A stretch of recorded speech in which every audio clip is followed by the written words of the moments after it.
Selamat datang kembali. Kita punya materi menarik nih hari ini. Iya, menarik banget. Sebuah percakapan antara Jay Shetty sama Ed Mylett. Nah, misi kita kali ini apa nih? Kita mau bedah strategi mereka ya, khusus buat Anda yang pengen capai hal besar. Tapi pengen tetap damai juga batinnya, nggak sampai kelelahan gitu kan? Betul sekali, sumber ini isinya, wah kayak banget sama taktik praktis. Mulai dari reprogram pola pikir, emosi masa kecil kita, Reprogram. Oke. terus gimana nemuin jangkar percaya diri yang kokoh, sampai, nah ini ide soal waktu. Agak radikal sih. Menarik. Oke, ayo langsung kita selami deh. Konsep pertama nih, rumah emosional. Ini gimana maksudnya?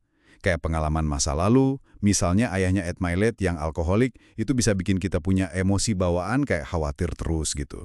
Nah itu dia ide dasarnya. Kita punya semacam kecenderungan emosi otomatis gitu, yang kebentuk dari pengalaman. Oke. Tapi yang penting dari Ed Mylett ini, dia sadar dan nggak mau pasrah aja. Dia secara aktif milih emosi yang dia mau jadi rumah barunya. Oh, jadi dipilih emosi apa misalnya? Ya kayak damai, bahagia, terus dia latih otaknya buat ke sana. Ini bukan cuma mikir positif loh ya. Bukan sekedar afirmasi gitu. Bukan.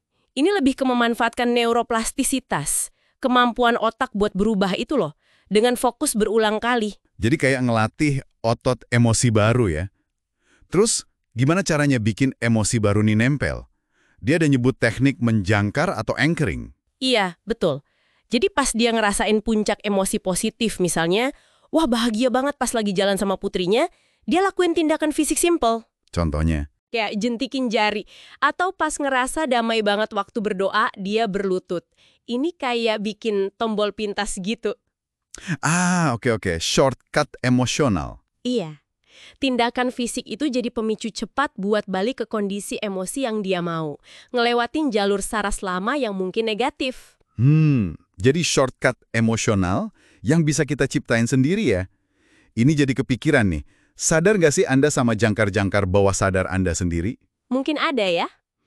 Kayak rasa cemas pas kepala nyentuh bantal misalnya. Itu bisa jadi jangkar yang perlu direprogram kan? Nah oke, rumah emosional udah. Terus fondasi mentalnya, percaya diri. Gimana tuh? Ini nyambung banget. Ed Mylett dapat pencerahan dari Wayne Dyer. Intinya gini, jangan gantungin PD kamu ke kemampuan. Kenapa jangan ke kemampuan? Karena kemampuan itu naik turun kan, fluktuatif. Gantungin PD kamu ke niat baik, niat buat melayani, bantu orang, kasih nilai.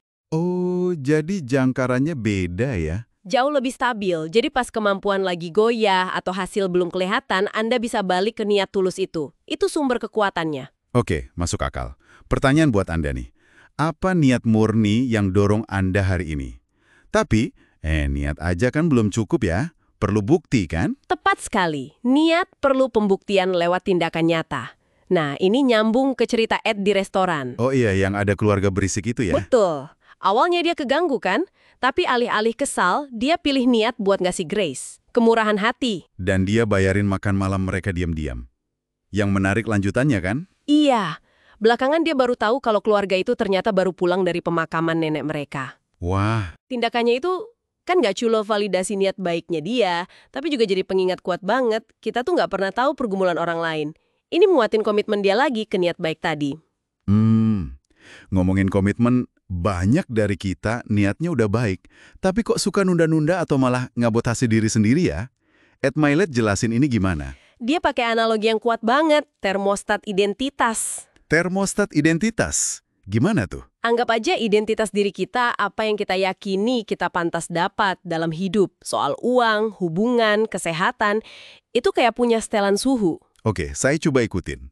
Jadi, kalau kesuksesan kita mulai panas nih, melebihi suhu nyaman yang kita rasa kita pantas dapat, Secara nggak sadar, kita bakal nyalain AC. Kita ngelakuin sesuatu buat balik lagi ke suhu normal kita, ke zona nyaman identitas kita itu. jadi solusinya bukan cuma kerja lebih keras. Bukan cuma itu, tapi secara sadar, naikin setelan suhu termostat identitas kita. Salah satu caranya, kata Ed, ya deketin diri sama orang-orang yang udah beroperasi di suhu yang kita mau. Oh, lingkungan bisa ngaruh ya? Banget.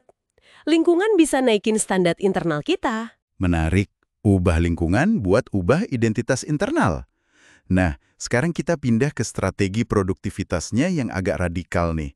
Konsep hari mini. Apa maksudnya ini? Jadi Ed Mylett ini agak kritis sama kerangka waktu 24 jam. Menurut dia udah usang di era digital sekarang. Usang? Terus gimana? Dia usulin bagi hari jadi 3 blok waktu yang lebih pendek. Semacam hari mini gitu. Misalnya jam 6 pagi sampai 12 siang, satu hari. Oke. Terus 12 siang sampai 6 sore, hari kedua. 6 sore sampai 12 malam, hari ketiga. 3 hari dalam satu hari. Apa untungnya? Pertama, Anda bisa evaluasi progres 3 kali sehari, bukan cuma sekali di akhir hari.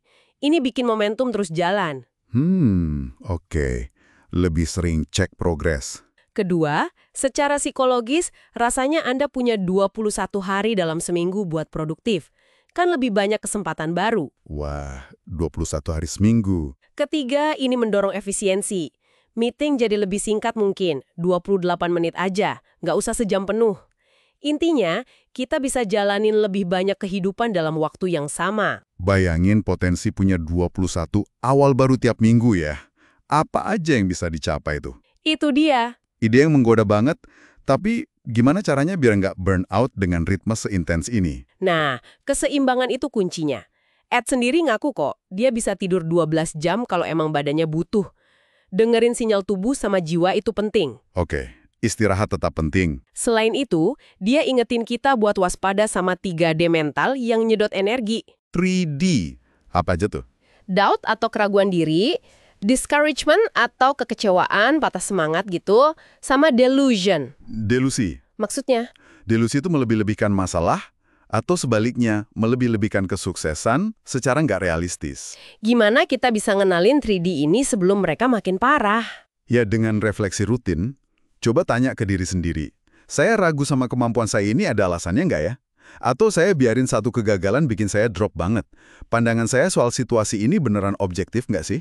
Jadi, sadari dan cabut akar 3D itu ya? Betul, itu buat jaga energi kita buat jangka panjang. Oke, jadi intinya kombinasi ya, strategi cerdas kayak hari mini, tapi juga kesadaran diri yang dalam buat jaga keseimbangan dan energi.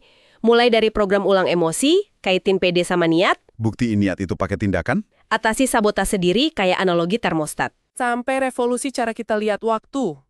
Oke, Ingat aja analogi termostat pas lagi ngerasa stuck. Dan awasi 3D itu pas lagi capek atau ragu. Performa puncak yang awet itu datangnya dari gabungan dorongan maju sama kedamaian batin. sip. Nah, sebagai penutup, satu pemikiran nih buat Anda bawa pulang. Ed Mylett kan nekenin ya, identitas sejati itu bukan apa yang Anda lakukan. Bukan pekerjaan, bukan pencapaian. Tapi siapa diri Anda? Karakter, niat. Pertanyaannya, gimana caranya Anda bisa secara sadar mengekspresikan identitas inti Anda itu dalam tindakan sehari-hari? Di luar sekedar ukuran sukses yang biasa-biasa aja. Pertanyaan bagus tuh. Coba renungkan itu ya. Sampai jumpa di pembahasan kita berikutnya.